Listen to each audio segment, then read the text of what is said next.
बिस्मिल्लाहिर्रहमानिर्रहीम। अस्सलाम वालेकुम नाजरीन, इस्लाम न्यूज़ स्टूडियो से मैं हूं सामा विर्क। खबरों का आगाज करेंगे। सबसे पहले शामिल करेंगे दुनिया भर से top 10 news.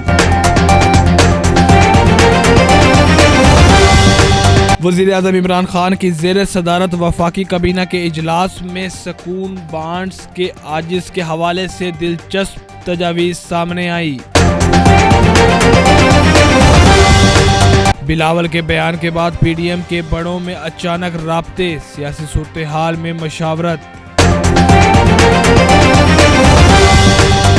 मिंबर Pakistan custom Tariq हदफ ने कहा कि कस्टम्स रवां साल 2 खरब रुपए रेवेन्यू का हदफ हासिल करेगा, जबकि इस साल इंसदाद स्मगलिंग मुहिम के जरिए महकमा कस्टम मुल्क का 6 अरब डॉलर में नुकसान से बचाने के लिए कामयाब रहा।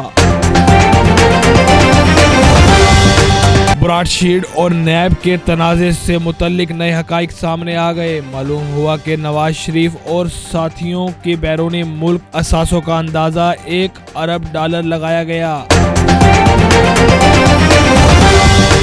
लाहौर में रेलवे ट्रेन पर मुसाफिर ट्रेन के सामने रेलवे ट्रैक बंद करके टिकटॉक बनाने का इल्ज़ाम में 2 नौजवानों को गिरफ्तार कर लिया गया।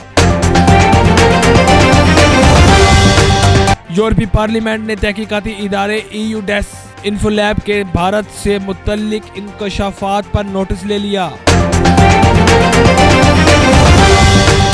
इस्तांबुल में पाकिस्तान के कौंसल जनरल बिलाल खान पाशा ने कौंसलेट में आई कचहरी का एहतमाम किया। ईरान ने करप्शन के इल्जाम में मुल्क के सीनियर नायब सदर के भाई को 2 साल की कैद सुना दी। बरतानवी हुकूमत के जारी करदा सरकारी अदाद-ओ-शुमार के मुताबिक मुल्क में कोरोना वायरस के मरीजों की अमवात की कुल तादाद 1 लाख से तजावज़ कर गई। कराची में डकैती के दौरान बेरहम मुजरिमों ने कम उम्र बच्ची के सामने इसके वालिद को गोली मार दी।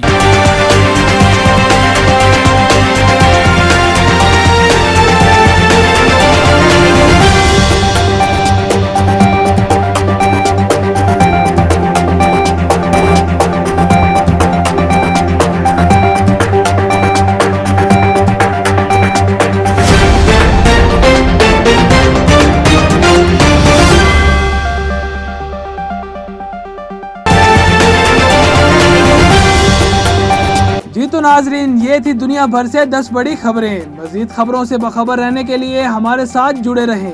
मिलते हैं ताज़ा तरीन अपडेट के साथ।